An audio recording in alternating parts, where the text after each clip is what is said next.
ನೋಡಿ, ಬಹಳ ಸ್ಪಷ್ಟವಾಗಿ ಹಿಂದೆನೆ ನಾವು ಇದ್ರ ಬಗ್ಗೆ ಉತ್ತರವನ್ನ ನೀಡಿದ್ದೇವೆ. ನಾವು ಕೌನ್ಸಿಲಲ್ಲಿರ್ಬೋದು, ಅಸೆಂಬ್ಲಿನಲ್ಲಿರ್ಬೋದು, SCP TSP ಯಾವ ರೀತಿ ಬಳಕೆ ಆಗ್ತಾ ಇದೆ ಅಂದ್ಬಿಟ್ಟು, ಯಾವ್ಯಾವ ಸೆಕ್ಷನ್ಸ್ ಅಡಿಯಲ್ಲಿ ಇದೆ ಅಂದ್ಬಿಟ್ಟು. ಇದರಲ್ಲಿ ಅನವಶ್ಯಕವಾಗಿ BJPಯವರು ಗೊಂದಲ ಸೃಷ್ಟಿ ಮಾಡ್ತಾ ಇದ್ದಾರೆ. ಅವ್ರ ಕಾಲದಲ್ಲಿ ಡೈವರ್ಷನ್ ಆಗಿರೋದು, ನಮ್ಮ ಕಾಲದಲ್ಲಿ ಯಾವುದು ಡೈವರ್ಷನ್ ಆಗಿಲ್ಲ. ಬೊಮ್ಮಾಯಿ ಅವರು ಚೀಫ್ ಮಿನಿಸ್ಟರ್ ಆದಾಗ ವಿಧಾನ ಸಭೆಯ ಒಂದು ಚರ್ಚೆನಲ್ಲೇ ಒಪ್ಕೊಂಡಿದ್ರು. 10,000 ಕೋಟಿಗಿಂತ ಹೆಚ್ಚು ಡೈವರ್ಷನ್ ಆಗಿದೆ ಅಂದರೆ ಡೈವರ್ಷನಿಗೆ ಮತ್ತು SC/ST ಫಲಾನುಭವಿಗಳಿಗೆ ಉಪಯೋಗ ಮಾಡೋದು ನಿಟ್ಟಿನಲ್ಲಿ ವಿಫಲರಾಗಿದ್ದಾರೆ. ಅವರೇ ಒಪ್ಕೊಂಡಿದ್ರು. ಇಲ್ಲಿ ಯಾವ ರೀತಿಯಾದಂಥ ಡೈವರ್ಷನ್ ಆಗ್ತಾ ಇಲ್ಲ ಅಲ್ಲ. ಇಲ್ಲಿ SC/ST ಸಮಾಜದವರು ಎಲ್ಲಿದ್ದಾರೆ, ಬೆನಿಫಿಷರೀಸ್ನ ಐಡೆಂಟಿಫೈ ಮಾಡಿ ಕೊಡೋದ್ರಲ್ಲಿ ನಮ್ಮ ಕಾನೂನು ಅಡಿನಲ್ಲಿ ಅವಕಾಶ ಇದೆ. ಅದಕ್ಕೆ ಮಾಡ್ತಾರೆ. ನಿಮ್ಗೆ ಗೊತ್ತಿದ್ದ ಹಾಗೆ ಆ 170 ಅಂತ ಒಂದಿತ್ತು, ಅದನ್ನು ನಾವು ರದ್ದುಪಡಿಸ್ತೀವಿ ಬಂದಮೇಲೆ. ಅದರಲ್ಲಿ ನೀರಾವರಿ ಇಲಾಖೆ ಇರ್ಬೋದು, ಅಥವಾ ಮೈನರ್ ಇರಿಗೇಷನ್ ಇಲಾಖೆ ಇರ್ಬೋದು, ಅಥವಾ PWD ಇಲಾಖೆನಲ್ಲಿರ್ಬೋದು ಭಾಳಷ್ಟು ದುರುಪಯೋಗ ಆಗ್ತಾ ಇದೆ ಅಂತ ಅದನ್ನು ನಾವು ರದ್ದು ಮಾಡಿದ್ದೀವಿ. ಇನ್ನು ಉಳಿದಿದ್ದು 7ABC ಅದರಲ್ಲೇ ನಾವು ಉಪಯೋಗ ಮಾಡಬೇಕಾಗ್ತದಲ್ಲ. ಸೊ ಹಾಗಾಗಿ ಯಾವ ಕಾನೂನು ಉಲ್ಲಂಘನೆ ಆಗ್ತಾ ಇದೆ ಅಂತ ಹೇಳಿದ್ರೆ ನಾವು ಅದಕ್ಕೆ ಉತ್ತರ ಕೊಡ್ಬೋದು. ಪ್ರತಿ ವರ್ಷ ಇದನ್ನೇ ಹೇಳ್ಕೊತಾ ಹೋದರೆ ಏನಂತ ಉತ್ತರ ಕೊಡೋಕ್ಕಾಗುತ್ತೆ? ಸದನದಲ್ಲಿ ಮೇಲ್ಮನೆಯಲ್ಲಿರ್ಬೋದು, ಕೆಳಗಿನ ಮನೆಯಲ್ಲಿರ್ಬೋದು ಇದ್ರ ಬಗ್ಗೆ ಸಾಕಷ್ಟು ಚರ್ಚೆ ಆಗಿದೆ. ಆಮೇಲೆ BJPಯವ್ರಿಗೆ ಏನು ನೈತಿಕತೆ ಇದೆ ಇದ್ರ ಬಗ್ಗೆ ಎಲ್ಲ ಮಾತಾಡೋಕ್ಕೆ? ಭೂಮಿ ಅಭಿವೃದ್ಧಿ ನಿಗಮದಲ್ಲಿ A2 ಯಾರು ಸ್ವಾಮಿ? A2 ಯಾರಿದ್ದಾರೆ? ಅದ್ರ ಬಗ್ಗೆ ಚರ್ಚೆಗೆ ಬರಲಿ. ಈಗ ಸುಮ್ಮನೆ ಎಲ್ಲ ಇಲ್ಲದ್ರೆ ಇದೇ ಉದ್ಯೋಗ ಆಗುತ್ತೆ ನಂದು. ಆರೋಪ ಅಂದರೆ ಏನು ಆರೋಪ, ಹೇಗೆ, ಎಲ್ಲಿ, ಏನಾಗಿದೆ ಅಂತ. ಈಗ ಲಾಡ್ಲಿ ಬೆಹನ್ ಅಂತ ಯೋಜನೆ ಮಹಾರಾಷ್ಟ್ರದಲ್ಲಿ ಇದೆ. ಅಲ್ಲಿ 14,292 ಪುರುಷರಿಗೆ ಕೊಟ್ಟಿದ್ದಾರೆ. ಅದ್ರ ಬಗ್ಗೆ ಮಾತಾಡ್ತಾರ BJPಯವರು? ಇಲ್ಲಿ ಎಲ್ಲಿ ಡಿವಿಯೇಷನ್ ಆಗಿದೆ? ಫಲಾನುಭವಿಗಳು SC/ST ಇಲ್ಲ ಅಂತ ನೀವು ಹೇಳ್ತಾ ಇದ್ರೆ ಉದಾಹರಣೆಗಳು ಕೊಟ್ಟರೆ ಅದಕ್ಕೆ ನಾವು ಕ್ರಮ ತಗೋಬೋದು, ಅದಕ್ಕೆ ಉತ್ತರನ ಕೊಡ್ಬೋದು. ಒಂದು ಕಡೆ ನೀವು ಇದಕ್ಕೆ SC/ST ಅವ್ರಿಗೆ ಬಳಸ್ತಾ ಇದ್ದೀರಾ ಅಂತ ಹೇಳ್ತಾ ಇದ್ರೆ, ಇನ್ನೊಂದು ಕಡೆ ಡೈವರ್ಷನ್ ಆಗ್ತಾ ಇದೆ ಅಂತ ಹೇಳ್ತಾ ಇದ್ರೆ. ಎಲ್ಲಿ ಡೈವರ್ಷನ್ ಆಗಿದೆ, ಹೇಗಾಗಿದೆ, ಯಾವ ನಿಯಮಗಳ ಉಲ್ಲಂಘನೆ ಆಗಿದೆ ಅಂತ ಸ್ವಲ್ಪ ಸ್ಪಷ್ಟವಾಗಿ ನಮಗೆ ಹೇಳಿದ್ರೆ ಅದಕ್ಕೆ ಉತ್ತರ ಕೊಡ್ಬೋದು. ಈ ಫಂಡ್ ಜನರಲ್ ಆಗಿ ಯೂಸ್ ಮಾಡಬೇಕು. ಅದರಲ್ಲಿ SC/ST ಪ್ರತ್ಯೇಕವಾಗಿ ಫಂಡ್ ಇರುತ್ತೆ. ಆ ಪ್ರತ್ಯೇಕ ಫಂಡ್ ಅನ್ನು ನಥಿಂಗ್ ಸ್ಟಾಪ್ಸ್ ಮೀ ಸರ್, ಅದೇ ಹೇಳ್ತಾ ಇರೋದಲ್ಲ. ಯಾವುದೇ ಯೋಜನೆಯಲ್ಲಿ ಅಂಕಿ ಸಂಖ್ಯೆ ಇಲ್ಲ. SC/ST ಎಷ್ಟು ಕೊಡ್ತಾ ಇದೀವಿ ಗ್ಯಾರಂಟಿ ಯೋಜನೆಗಳಲ್ಲಿ ಅನ್ನೋ ಅಂಕಿ ಸಂಖ್ಯೆ ಇಲ್ಲದೆ ಕೊಡ್ತಾ ಇದ್ದಾರೆ. ನೋಡಿ, ಒಂದು ನಿಮಿಷ, ಅದೇ ಹೇಳ್ತಾ ಇರೋದಲ್ಲ ಸರ್. ಈಗ ನಾವು SCP TSP ಅನುದಾನವನ್ನು ಬಳಕೆ ಮಾಡೋರು 3 ವಿಧಾನಗಳಿರೋದು, 7ABC, ಕರೆಕ್ಟಾ? ಇದು ಯಾವ್ದು ಉಲ್ಲಂಘನೆ ಆಗ್ತಾ ಇದೆ ಹೇಳಿದ್ರೆ ನಾನು ಉತ್ತರ ಕೊಡ್ಬೋದು. ಒಂದು ನಿಮಿಷ ಸರ್, ಯಾವುದೇ ಯೋಜನೆ ಇರ್ಬೋದು. I can use it for guarantee, I can use it for ITBT, anything as long as the beneficiary is SC/ST. ಈಗ ಉದಾಹರಣೆಗೆ ನನ್ನ ಇಲಾಖೆನಲ್ಲೇ ತೊಗೊಳ್ಳಿ, ನಂದು 100 ರೂಪಾಯಿ ಇದ್ದರೆ 24 ರೂಪಾಯಿ 10 ಪೈಸಾ ನಾನು SC/ST ನವೋದ್ಯಮಗಳಿಗೆ ಕೊಡ್ಬೋದು. ನಮ್ದಾದಂಥ ಒಂದು ಎಲಿವೇಟ್ ಪ್ರೋಗ್ರಾಮ್ ಇದೆ, ಉನ್ನತಿ ಪ್ರೋಗ್ರಾಮ್ ಇದೆ, ಅದಕ್ಕೆ ಕೊಡ್ಬೋದು. ಆ ಯೋಜನೆಯನ್ನು ಬಿಟ್ಟು SC/STಗಳಿಗೆ ಬಿಟ್ಟು ನಾನು ಜನರಲ್ ಅವ್ರಿಗೆ ಕೊಟ್ಟರೆ, ಬ್ಯಾಕ್ವರ್ಡಿಗೆ ಕೊಟ್ಟರೆ ಅದು ಕಾನೂನು ನಿಯಮದ ಉಲ್ಲಂಘನೆ ಆಗಿದೆ. ಜನರಲ್ ಆಗಿ ಎಲ್ರಿಗೂ ಎಲ್ಲಾ ಸಮುದಾಯದವರಿಗೂ ಮಾಡಿರೋದು. ಬಟ್ ಆದ್ರೆ ಈಗ 2025-26ರಲ್ಲಿ 11,000 ಇನ್ಕ್ಲೂಡಿಂಗ್ SC/ST ಅಲ್ವಾ ಸರ್? ಓನ್ಲಿ ಗ್ಯಾರಂಟಿ ಯೋಜನೆಗಳಿಗೆ ಬಳಸಿದ್ದೀರಿ. ಏನಂದ್ರೆ ಅನ್ನಭಾಗ್ಯ ಯೋಜನೆಗೆ 1,600 ಕೋಟಿ, ಇವನಿಗೆ 162, ಶಕ್ತಿ ಯೋಜನೆಗೆ 1,500, ಗೃಹ ಜ್ಯೋತಿಗೆ 2,600, ಗೃಹಲಕ್ಷ್ಮಿ 7,400. ಯಾವ ನಿಯಮ ಉಲ್ಲಂಘನೆ ಮಾಡಿದೀವಿ ಹೇಳಿ. ಮತ್ತೆ ಹಾಗಿದ್ರೆ ನೀವು ಜನರಲ್ ಅವ್ರಿಗೂ ಮತ್ತೆ ಈಗ ಎಕ್ಸಾಂಪಲ್ ಸರ್, ಈಗ ಎಕ್ಸಾಂಪಲ್ ಯಾವುದೋ ಒಂದು ಹಣದಿರೋದು ಇರಿಗೇಷನ್ ಪ್ರಾಜೆಕ್ಟ್ ಇರ್ತದೆ. If I am able to identify ಈ SC/ST ರೈತರು ಇಷ್ಟು ಜನ ಇದ್ದಾರೆ, ಇದು 100 ಕೋಟಿ ಪ್ರಾಜೆಕ್ಟ್ ಇದೆ, ಅದರಲ್ಲಿ 10 ಕೋಟಿ ಫಲಾನುಭವಿಗಳು SC/ST ದವರಿಗೆ ಉಪಯೋಗ ಆಗುತ್ತೆ ಅಂದ್ರೆ ಐ ಕ್ಯಾನ್ ಯೂಸ್ ಇಟ್. ಈಗ ದೊಡ್ಡ ಪ್ರಮಾಣದಲ್ಲಿ ಹಿಂದೆ ಏನಾಗ್ತಿತ್ತು, ಈ 10 ಕೋಟಿ ಐಡೆಂಟಿಫೈ ಆಗ್ತಾ ಇರಲಿಲ್ಲ, 50 ಕೋಟಿನೂ ಕೂಡ ಹೋಗ್ತಾ ಇತ್ತು. ಅದಕ್ಕೆ ಕಾನೂನನ್ನ ರದ್ದು ಮಾಡಿದೀವಿ. ಈಗ ನಂಬರ್ಗಳು ಇಲ್ಲ, ಕೊಡಿ ಯಾವ್ದು ಅಂತ ಗ್ಯಾರಂಟಿ ಜನರಲ್ ಯೂಸ್ ಮಾಡ್ತೀನಿ ಅಂತ ಅವ್ರು ಆರೋಪ ಮಾಡ್ತಾರೆ ಸರ್. ಇದು ಕಳೆದ 2 ವರ್ಷದಿಂದ ಚರ್ಚೆನಲ್ಲಿ ಇದೆಯಾ ಸರ್? ಹೌದಾ ಇಲ್ಲ ಹೇಳಿ? ಸೆಷನ್ ಬಂದಾಗೆಲ್ಲ ಇದ್ರ ಬಗ್ಗೆ ಪ್ರಸ್ತಾಪ ಮಾಡಿದಾರ ಸರ್? ಸದನದಲ್ಲಿ ಉತ್ತರ ಕೊಟ್ಟಿದೀವಲ್ಲ. ಮತ್ ಯಾವ ಅವ್ರಿಗೆ ಅವ್ರಿಗೆ ಸ್ಯಾಟಿಸ್ಫ್ಯಾಕ್ಷನ್ ಇಲ್ಲ ಅಂತ ಹೇಳಿ. ದಲಿತರಿಗೆ ಮಾಡ್ತಿರೋ ಮಹಾ ಮೋಸ ದಲಿತ ಬಿಡಿ ಮೋಸ ಆದ್ರೆ ಮತ್ ಮೋದಿ ಕೈಲಿ ಮಾಡಿಸಿ SCP TSP ಅನುಷ್ಠಾನ ಮಾಡಿಸಿ. ಯಾರು ಬೇಡ ಅಂದಿದ್ದಾರೆ? ಗುಜರಾತ್ ನಲ್ಲಿ ಇದೆಯಾ, ಮಹಾರಾಷ್ಟ್ರದಲ್ಲಿ ಇದೆಯಾ, ಮಧ್ಯಪ್ರದೇಶನಲ್ಲಿ ಇದೆಯಾ, ಉತ್ತರ ಪ್ರದೇಶನಲ್ಲಿ ಇದೆಯಾ, ಭಾರತ ಸರ್ಕಾರದಲ್ಲಿ ಇದೆಯಾ? ಮಾಡಿಸ್ರಿ ಅವ್ರ ಕಡೆಯಿಂದ. ಏನಿದು ವಿಶೇಷವಾಗಿ SC ST ಪ್ರೀತಿ ಬರೇ ನಿಮಗೆ ಕರ್ನಾಟಕದಲ್ಲ? ನಿಮ್ಗೆ ಧೈರ್ಯ ಇದ್ರೆ, ಸಾಮರ್ಥ್ಯ ಇದ್ರೆ, ಕಾಳಜಿ ಇದ್ರೆ ಮಾಡಿಸಿ. ಮೋದಿ ಅವ್ರ ಕಡೆಯಿಂದ ಸೆಂಟ್ರಲ್ ಗವರ್ಮೆಂಟ್ ಅಲ್ಲಿ ಏನೋ ಜಿತ್ನಿ ಆಬಾದಿ ಉತ್ನ ಹಕ್ ಅಂತ ಏನು ನಾವು ಹೋರಾಟ ಮಾಡ್ತಾ ಇದೀವಿ, ಮಾಡಿಸಿ. ಯಾರು ಬೇಡ ಅಂದಿದ್ದಾರೆ? ಬರೇ ಇಲ್ಲಿ ಬಂದು ಇಲ್ಲಿ ಕೂಗಾಡ್ಬಿಟ್ಟು ಇಲ್ಲಿ ಜನರ ದಿಕ್ ತಪ್ಪಿಸೋದಲ್ಲ. ನಿಮ್ಗೆ ನಿಜವಾಗ್ಲೂ ದಲಿತರ ಬಗ್ಗೆ, ಆದಿವಾಸಿಗಳ ಬಗ್ಗೆ ಕಾಳಜಿ ಇದ್ರೆ ಹೋಗಿ ಮೋದಿ ಅವ್ರ ಕೈಕಾಲು ಹಿಡಿದು ಮಾಡಿಸಿ. SCP TSP ಅನುಷ್ಠಾನ ಅಲ್ಲಿ ರಾಷ್ಟ್ರ ಮಟ್ಟದಲ್ಲಿ ತರಿಸಿ, ಗುಜರಾತ್ ನಲ್ಲಿ ತರಿಸಿ, ಉತ್ತರ ಪ್ರದೇಶನಲ್ಲಿ ತರಿಸ್ರಿ. ಅದಾದ್ಮೇಲೆ ನಮ್ಮ ಹತ್ರ ಬಂದ್ ಮಾತಾಡಿ. ಸರ್ಕಾರದಿಂದ ಅನುದಾನ ಬಿಡುಗಡೆ ಆಗ್ತಾ ಇಲ್ಲ ಅಂತ ಹೇಳಿ JDS ಶಾಸಕರಿಂದ ಹೋರಾಟಕ್ಕೆ ಮುಂದಾಗ್ತಾರೆ. ಕಮ್ಮಿ ಅನುದಾನ ಅವ್ರಿಗೆ ಸಿಕ್ಕಿದೆ ಅಂತ ಹೋರಾಟ ಹೊತ್ತು ಬಿಡುಗಡೆ ಆಗಿಲ್ಲ ಅಂತ ಅವ್ರ ಹೋರಾಟ. ಕಡಿಮೆ ತಾರತಮ್ಯ ಮಾಡ್ತಾ ಇಲ್ಲ. ಈಗ ನೋಡಿ, ನೀವು ಎಷ್ಟು ಕಾಳಜಿ JDS ಅವ್ರ ಬಗ್ಗೆ ತೋರಿಸ್ತೀನಿ. ನಾನ್ ವಿರೋಧ ಪಕ್ಷದಲ್ಲಿ ಇದ್ದಾಗ ನಿಮ್ ಮುಂದೆ ಬಂದು 270 ಕೋಟಿ ರೂಪಾಯಿ ಚಿತ್ತಾಪುರ ತಗೊಂಡೋಗ್ಯಾರ ಅಂದ್ರೆ ಯಾರು ನನ್ನ ಬಗ್ಗೆ ಕಾಳಜಿನೇ ವಹಿಸಿದ್ದೀವಿ. ನೋಡಿ, ಈಗ ಎಕ್ಸಾಂಪಲ್ ಕಲ್ಯಾಣ ಪಥ ಎಲ್ಲರಿಗೂ ಕೊಟ್ಟಿದೀವ, ಪ್ರಗತಿ ಪಥ ಎಲ್ಲರಿಗೂ ಕೊಟ್ಟಿದೀವ, ಮ್ಯಾಕ್ರೋ ಫಂಡ್ ಎಲ್ಲರಿಗೂ ಕೊಟ್ಟಿದೀವ. ಹೌದು, ಕೆಲವು ಸರಿ 10 ರೂಪಾಯಿ ಕಮ್ಮಿ ಸಿಗ್ತದೆ, ಕೆಲವು ಸರಿ 10 ರೂಪಾಯಿ ಜಾಸ್ತಿ ಸಿಗುತ್ತೆ. ಈಗ ನಾನು ಕಾಳಗಿನಲ್ಲಿ ಸೂರ್ಯನಾರಾಯಣ ಟೆಂಪಲ್ ನ ಡೆವಲಪ್ ಮಾಡ್ತಾ ಇದ್ದೀವಿ. ಅದ್ಯಾ ಕ್ಷೇತ್ರ? ಚಿಂಚೋಳಿನಲ್ಲಿ ನಾನು ಸೋಷಿಯಲ್ ವೆಲ್ಫೇರ್ ಇದ್ದಾಗ 10 ಕೋಟಿ ರೂಪಾಯಿ ಮುನ್ಸಿಪಾಲಿಟಿ ಕೊಟ್ಟಿದ್ದೆ, 20 ಕೋಟಿ ರೂಪಾಯಿ ಗ್ರಾಮೀಣ ಪ್ರದೇಶಕ್ಕೆ ಕೊಟ್ಟಿದ್ದೆ. ಅವ್ರ ಸರ್ಕಾರ ಬಂದ ಮೇಲೆ ಅದೇನ್ ಮಾಡಿದ್ರು? ಬರೀ 3 ಕೋಟಿಗೆ ಇಳಿಸಿದ್ರು. ನಿಮ್ಮ ಗುಲ್ಬರ್ಗ ಗ್ರಾಮೀಣದಲ್ಲಿ ನಾನು ಪ್ರೈಸ್ ಪ್ರಾರಂಭ ಮಾಡ್ಬೇಕು ಅಂದ್ಬಿಟ್ಟು ಶಾಲೆಗಳು ಪ್ರಾರಂಭ ಮಾಡ್ಬೇಕಂತ ಅನುದಾನ ಕೊಟ್ಟಿದ್ದೆ. ಅವ್ರ ಸರ್ಕಾರ ಬಂದಾಗ ಕಿತ್ಕೊಂಡ್ರು.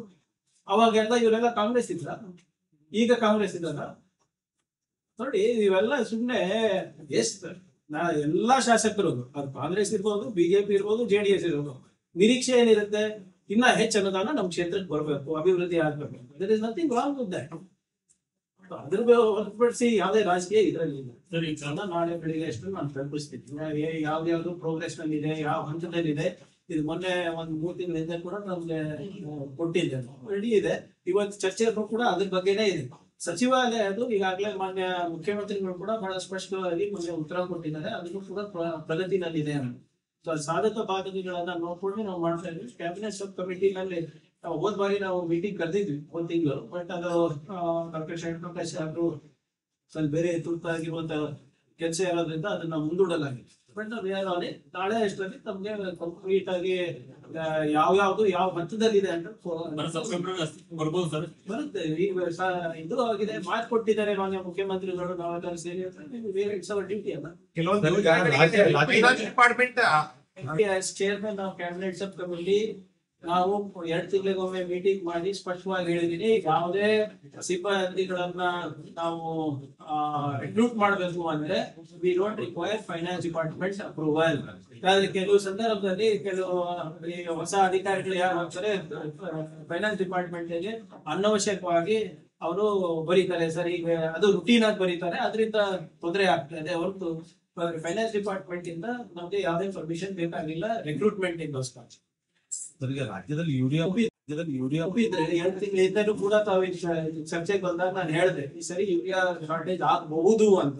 ಕಾರಣ ಇವತ್ತು ಕೇಂದ್ರ ಸರ್ಕಾರ ಏನು ಎಕ್ಸ್ಪೋರ್ಟ್ ಮಾಡ್ತಾ ಇದೆ, ಅದರಿಂದ ಸಮಸ್ಯೆ ಆಗ್ಬೋದು ಅಂತ ಇಲ್ಲೇ ಹಾಲ್ ನಲ್ಲಿ ಹೇಳಿದ್ದೇನೆ. ಇಲ್ಲಿ ನಮ್ಮ ರಾಜ್ಯದಲ್ಲಿ ಅಂತ ದೊಡ್ಡ ಮಟ್ಟದಲ್ಲಿ ಕೊರತೆ ಕಾಣಿಸ್ತಾ ಇಲ್ಲ. ಆದ್ರೂ ಕೂಡ 1 ನಿಮಿಷ ಹೇಳ್ತೀನಿ ಸರ್, 1.5 ತಿಂಗಳಿಂದ ಹಿಂದೆನೂ ಕೂಡ ಚೆಲುವರಾಯಸ್ವಾಮಿ ಅವರು ಹೋಗಿ ಖುದ್ದಾಗಿ ಅಗ್ರಿಕಲ್ಚರ್ ಮಿನಿಸ್ಟರ್ ಅವ್ರಿಗೆ ಭೇಟಿಯಾಗಿ ಹಿಂಗೆ ಹಾಕಬಹುದು, ದಯವಿಟ್ಟು ನೀವು ರೈತರ ಸಹಕಾರ ಬರಬೇಕು ಅಂತ ಹೇಳಿದ್ರು. ಅದಾದ್ಮೇಲೆ ಮಾನ್ಯ ಸಚಿವರು ಎಲ್ಲಾ MP ಗಳಿಗೂ ಕೂಡ BJP ಕಾಂಗ್ರೆಸ್ MP ಎಲ್ಲರಿಗೂ ಕೂಡ ಪತ್ರ ಬರೆದಿ ಈಗಾಗಲೂ ನಿರೀಕ್ಷೆ ನಮ್ಗಿದೆ, ದಯವಿಟ್ಟು ತಾವು ಇದ್ರ ಬಗ್ಗೆ ಕೇಂದ್ರ ಸರ್ಕಾರದ ಜೊತೆ ಚರ್ಚೆ ಮಾಡ್ಬೇಕು ಅಂತ ಹೇಳಿದ್ರು. ಅದಾದ್ಮೇಲೆ ನಮ್ಮ ಮುಖ್ಯಮಂತ್ರಿಗಳು ಕೂಡ ಸಚಿವರಿಗೆ ಮೊನ್ನೆ ಕೂಡ ಬರೆದಿದ್ದಾರೆ. ಆದ್ರೆ ಇದು ನೀವು ನೋಡಿದ್ರೆ ಕೇಂದ್ರ ಸರ್ಕಾರ ಪದೇ ಪದೇ ಕರ್ನಾಟಕ ರಾಜ್ಯಕ್ಕೆ ಮಾಡ್ತಾ ಇರುವಂತ ಅನ್ಯಾಯ ಇದು. ಈಗ ಹೋದ ಬಾರಿ ಕೂಡ ನಮ್ಗೆ ಅತಿವೃಷ್ಟಿ ಅನಾವೃಷ್ಟಿ ಆದಾಗ ನಾವು ಸುಪ್ರೀಂ ಕೋರ್ಟ್ ತನಕ ಹೋಗ್ಬೇಕಾಗಿತ್ತು. ಹಿಂದೆ ಎಂದೂ ಕೂಡ ಯಾರು ಎಂಟೈರ್ ಕ್ಯಾಬಿನೆಟ್ ಹೋಗಿ ಎಲ್ಲೂ ಪ್ರೊಟೆಸ್ಟ್ ಮಾಡಿರ್ಲಿಲ್ಲ. ಆದ್ರೆ ನಮ್ಮ ರಾಜ್ಯದ ಹಿತಾಸಕ್ತಿ ಕಾಪಾಡ್ಲಿಕ್ಕೆ ನಾವು ಮೊದಲನೇ ಬಾರಿ ಡೆಲ್ಲಿನಲ್ಲಿ ಹೋಗಿ ಪ್ರೊಟೆಸ್ಟ್ ಮಾಡಾದ್ಮೇಲೆ, ಅದಾದ್ಮೇಲೆ ಕೋರ್ಟಿಗೆ ಹಾಕ್ಮೇಲೆ, ಕೋರ್ಟ್ ಚೀಮಾರಿ ಹಾಕ್ಮೇಲೆ ನಮ್ಗೆ ಸ್ವಲ್ಪ ಅನುದಾನ ಸಿಕ್ತು. ಇದೇ ರೀತಿ ಇವ್ರು ಮಾಡ್ತಾ ಇದ್ದಾರೆ. ಈಗ ಇಲ್ಲೂ ಕೂಡ ಒಂದು ನಿಮಿಷ ಸರ್, ಇದು DAP ಮತ್ತೆ ಯೂರಿಯಾದು ನಮ್ಮ ಜಿಲ್ಲೆಗೆ ಬರ್ಬೇಕು ಅಂದ್ರೆ ನೀವು ಇಲ್ಲಿ ನಮ್ದು 100% ಸೋಯಿಂಗ್ ಆಗಿದೆ. ನಮ್ಗೆ ಸಮಸ್ಯೆ ಹೇಗೆ ಬರ್ತಾ ಇರೋದು ಜೇವರ್ಗಿ ಮತ್ತೆ ಯಡ್ರಾಮಿನಲ್ಲಿ. ಅದೇ ಯಾಕಂದ್ರೆ ಅಲ್ಲಿ ಶಾಪುರಿಂದ ಕೆಲವು ರೈತರು ಇಲ್ಲಿ ಬಂದು ಬೇಡಿಕೆಯನ್ನ ಇಡ್ತಾ ಇರೋದ್ರಿಂದ ಅದು ಸ್ವಲ್ಪ ಸಮಸ್ಯೆ ಆಗಿದೆ.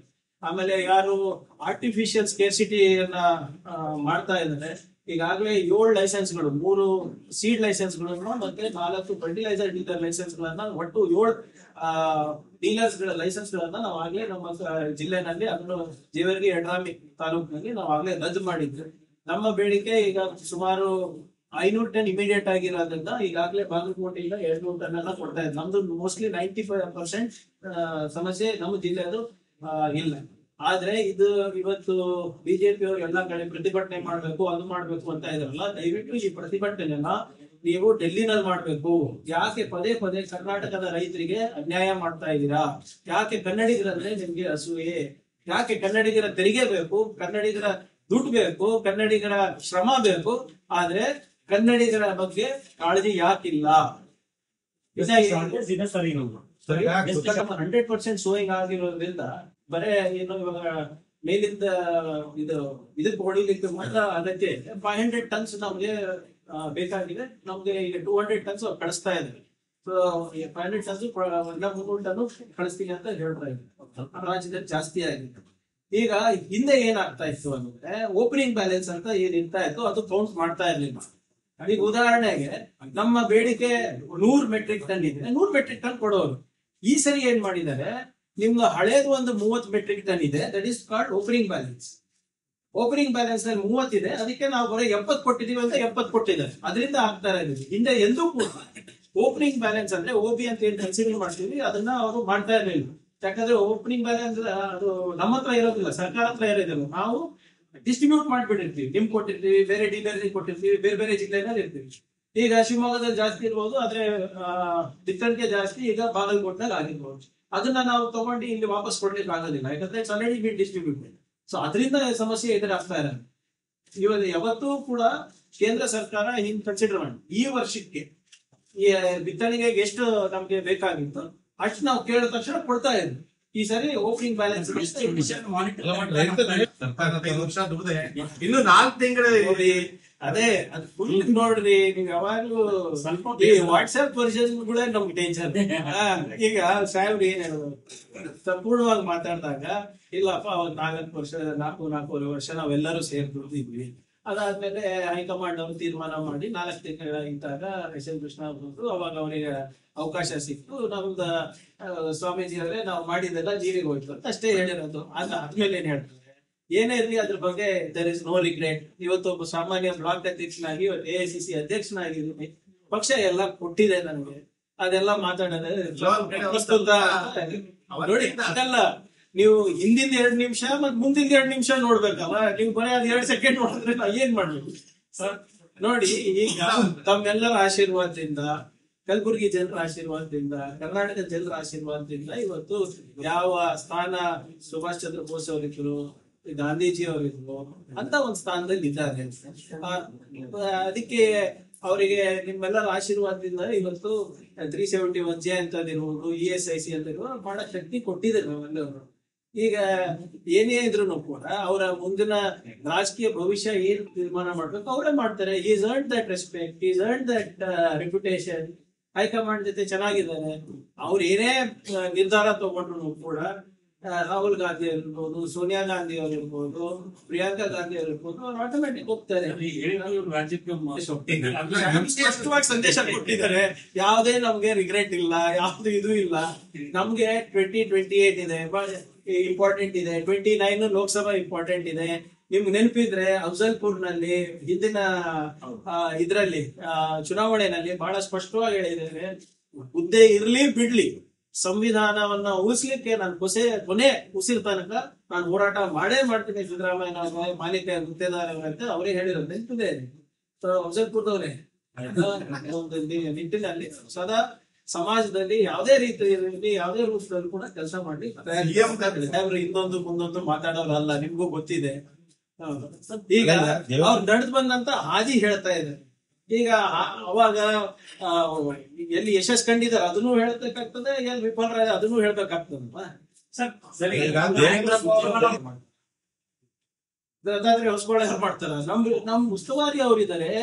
ಅವ್ರು ಬಂದು ನಮ್ಮ ಪಕ್ಷದಲ್ಲಿ ಏನ್ ನಡೀತಾ ಇದೆ, ಸರ್ಕಾರ ಹೇಗ್ ನಡೀತಾ ಇದೆ, ಕಾರ್ಯಕರ್ತರ ನಿರೀಕ್ಷೆ ಏನಿದೆ, MLA ನಿರೀಕ್ಷೆ ಏನಿದೆ, ಮಂತ್ರಿಗಳು ಹೇಗ್ ಕೆಲಸ ಮಾಡ್ತಾ ಇದ್ದಾರೆ, ನಾವು ಏನ್ ಮ್ಯಾನಿಫೆಸ್ಟೋನಲ್ಲಿ ಏನ್ ಕೊಟ್ಟಿದೀವಿ ಅದು ಅನುಷ್ಠಾನಕ್ಕೆ ತರ್ತಾ ಇದಾರ ಇಲ್ಲ ಅಂತ ರಿವ್ಯೂ ಮಾಡೋದ್ರಲ್ಲಿ ತಪ್ಪೇನಿದೆ. ಮೈಸೂರಲ್ಲಿ ಮಹಾರಾಷ್ಟ್ರ ಪೊಲೀಸರು ಕೋಟ್ಯಾಂತರ ರೂಪಾಯಿ ಡ್ರಗ್ಸ್ ಕೊಡ್ತಾರೆ. ಯಾಕೆ ನಮ್ಮ ಕರ್ನಾಟಕ ಪೊಲೀಸ್ ಗೊತ್ತೂ ಆಗಿಲ್ವಾ? ಮೈಸೂರಲ್ಲಿ ಕೋಟ್ಯಾಂತರ ರೂಪಾಯಿ ಡ್ರಗ್ಸ್ ಯಾವ ಡ್ರಗ್ಸ್? MDMA ಈಗ ನಮ್ಮ ಕಲಬುರಗಿನಲ್ಲಿ 27,000 ಕಾಫ್ ಸಿರಪ್ ಬಿಟ್ಟು CBI ಕೊಡುವಂತ ಅದು ಹೋಗ್ ಬರಕ್ಕೆ 27,000 ರೂಪಾಯಿ. ಮೈಸೂರು ಇದು ಇಷ್ಟು ನನ್ಗೆ ಗೊತ್ತಿಲ್ಲ. ಅಲ್ಲ ಸರ್, ಶಾಸಕರೇ ಲೆಟರ್ ಕೊಟ್ಟಿದ್ದಾರೆ ಸರ್ ಅವ್ರಿಗೆ. ಕೊಡ್ಲಿ, ಅದಕ್ಕೆ CBI ಕೇಳೋದು ಕೊಡಲ್ಲ, ಬರ್ಲಿ. ನನಗೆ ನನ್ಗೂ ಕುತೂಹಲ ಇದೆ, ನನ್ಗೂ ಕುತೂಹಲ ಇದೆ. ಮಹಾರಾಷ್ಟ್ರ ಅಲ್ಲೇ ಇದೆ ಅಲ್ಲ, ಅವ್ರು ಹೇಳ್ಬೋದಲ್ಲ. ನನ್ಗೂ ಕುತೂಹಲ ಇದೆ. 27,000 ಕಾಫ್ ಸಿರಪ್ಪಿಗೆ ಇವ್ರು ಎಷ್ಟು ಖರ್ಚು ಮಾಡ್ತಾರ ಅಂತ ನೋಡ್ಬೇಕಾಗಿತ್ತು ನಮ್ಗೆ. ನೋಡಿ, ಲಿಂಗರಾಜ್ ಕರ್ಣಿ ಅವರು ಬಂದು ಇಲ್ಲಿ ಬಹಳ ಸ್ಪಷ್ಟವಾಗಿ ತಮ್ಮ ಮುಂದೆ ಅವ್ರ ಏನೇನ್ ಆಗಿದೆ ಅಂತ ಹೇಳಿದ್ದಾರೆ. ಅದ್ರ ಬಗ್ಗೆ ತನಿಖೆ ಮಾಡಿಸೋದು ಮಹಾರಾಷ್ಟ್ರ ಗವರ್ಮೆಂಟ್ ಜಿಮ್ಮೆದಾರಿ ಇದೆ. ಬಹಳ ಸ್ಪಷ್ಟವಾಗಿ ನಮ್ಮ ಮಾಜಿ ಬ್ಲಾಕ್ ಅಧ್ಯಕ್ಷ ಹೇಳಿರೋದು, ನನಗ್ ಮುಜುಗರ ಆಗಿದೆ, ನಮ್ಮ ಕುಟುಂಬಕ್ಕೆ ಮುಜುಗರ ಆಗಿದೆ, ನಮ್ಮ ನಾಯಕರಿಗೆ ಮುಜುಗರ ಆಗಿದೆ, ಏನೇ ಇದ್ರು ಇದರಿಂದ ನಾನು ಹೊರಗೆ ಬರ್ತೀನಿ ಅಂತ ಹೇಳಿದ್ದಾರೆ. ಅಲ್ಲಿ ಪ್ರಕಾರ ಮಹಾರಾಷ್ಟ್ರ ಪ್ರಕಾರ ಏನಾದ್ರು ಹಾಗಾಗಿ ಇಲ್ಲಿ ಸ್ಥಳೀಯವಾಗಿ ಏನಾದ್ರು ನೀವು ತನಿಖೆ ಮಾಡ್ಬೋದಾ? ನಾವೇನ್ ಮಾಡ್ಸಕ್ಕಾಗುತ್ತೆ? ಅಲ್ಲ, ಇಲ್ಲಿ ಅವ್ರು ಅವ್ರೇನಾದ್ರು ರಿಕ್ವೆಸ್ಟ್ ಕೊಟ್ರೆ ಅದನ್ನ ನಾವು ಮಾಡ್ತೀವಿ. ನಾವು ಅದಕ್ಕೆ ಈಗ ಮಹಾರಾಷ್ಟ್ರ ಗವರ್ಮೆಂಟ್ ಅವರು ತನಿಖೆ ಮಾಡದಲ್ಲಿ ಇಲ್ಲ ಇದು ಕಲಬುರಗಿಯಿಂದ ಬಂದಿದೆ, ಕರ್ನಾಟಕದಿಂದ ಬಂದಿದೆ, ನಮ್ಗೆ ಮಾಹಿತಿ ಕೊಡಿ ಅಂದ್ರೆ 100% cooperate. We have to cooperate. It's our duty. Mann ki Baat ನಲ್ಲಿ ಕೋಟಿ ಬಗ್ಗೆ ಪ್ರಕಟಣೆ ಮಾಡಿದ್ದಾರೆ. ನೋಡಿದ್ರೆ ಮನ್ ಕಿ ಬಾತ್ ಕೇಳಿ ನಮಗೂ ಬೇಸರ ಆಗಿದೆ. ಅಥವಾ ತಿಂಗಳಾಯ್ತು.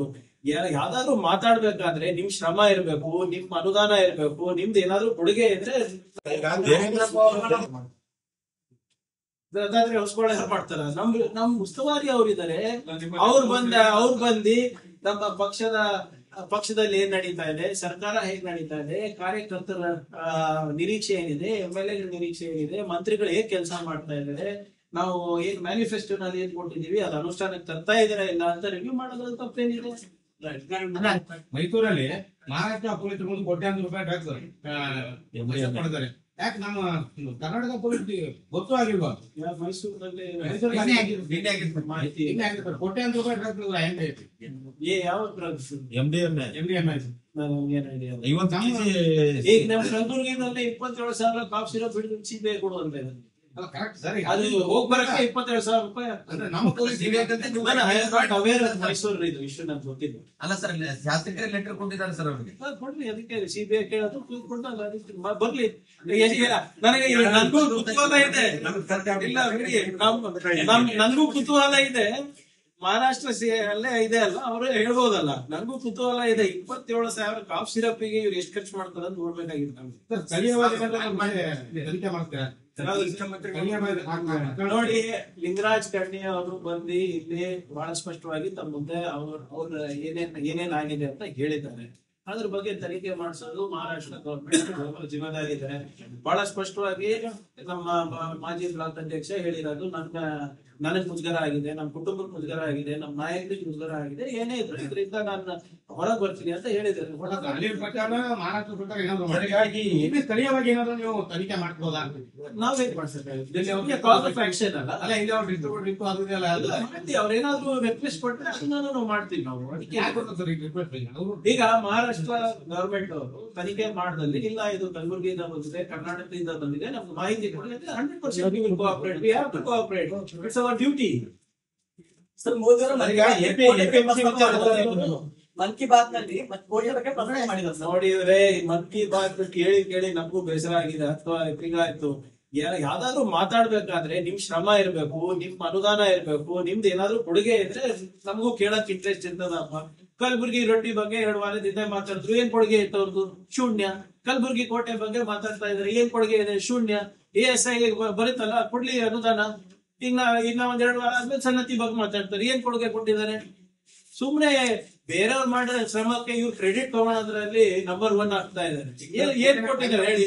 ನಾನ್ ಟೂರಿಸಂ ಮಿನಿಸ್ಟರ್ ಇದ್ದಾಗ ಅಲ್ಲಿ ರೋಡ್ ಮಾಡಿಸಿದ್ದು, ಇದು ಮಾಡಿಸಿದ್ದು, ನಿಮ್ಮ ಹೈಕೋರ್ಟ್ ಜಜ್ಮೆಂಟ್ ಪ್ರಕಾರ ನಾವು ಅಲ್ಲಿ ಏನ್ ಅವರಿಗೆ ಹೊರಗಡೆ ಮನೆ ಮಾಡ್ಬೇಕಾಗಿದೆ, ಅವ್ರಿಗೆ ವಸತಿ ಕಲ್ಪಿಸ್ಕೊಡ್ಬೇಕಾಗಿದೆ, ಅದ್ರ ಪ್ರಯತ್ನ ನಾವು ಎಲ್ಲ ಮಾಡ್ತಾ ಇದ್ದೀವಿ. ಇವ್ರದ್ದು ಏನಿದೆ ಕೊಡುಗೆ ಹೇಳಿ? ಬರೇ ಮನ್ ಕಿ ಬಾತ್ ನೋಡಿ.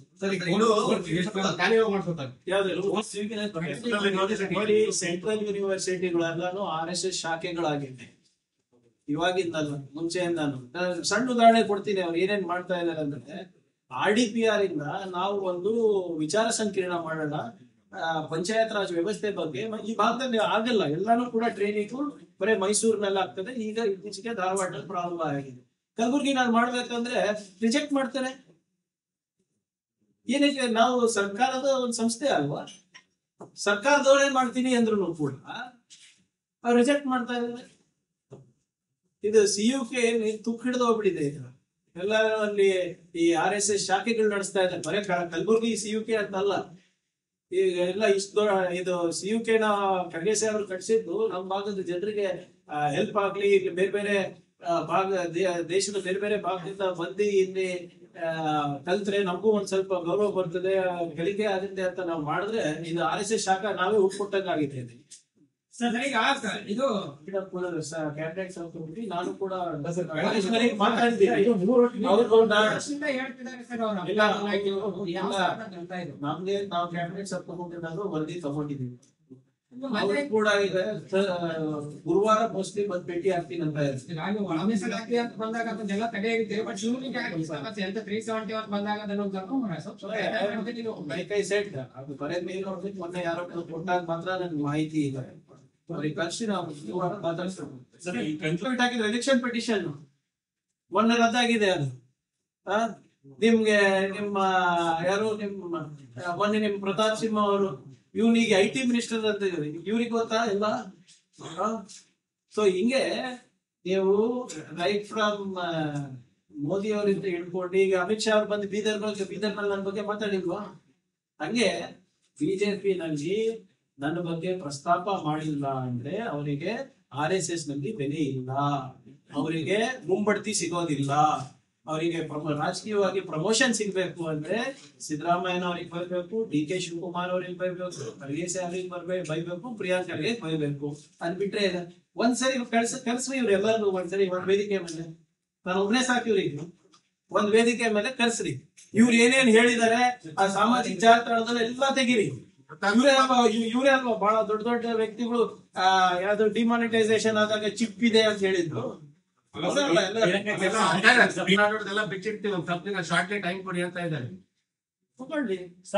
ಈಗ ನೀವು ನನಗೆ ಏನ್ ಪ್ರಶ್ನೆ ಮಾಡಿದ್ರೆ ಅವ್ರಿಗೆ ಮಾಡಿ.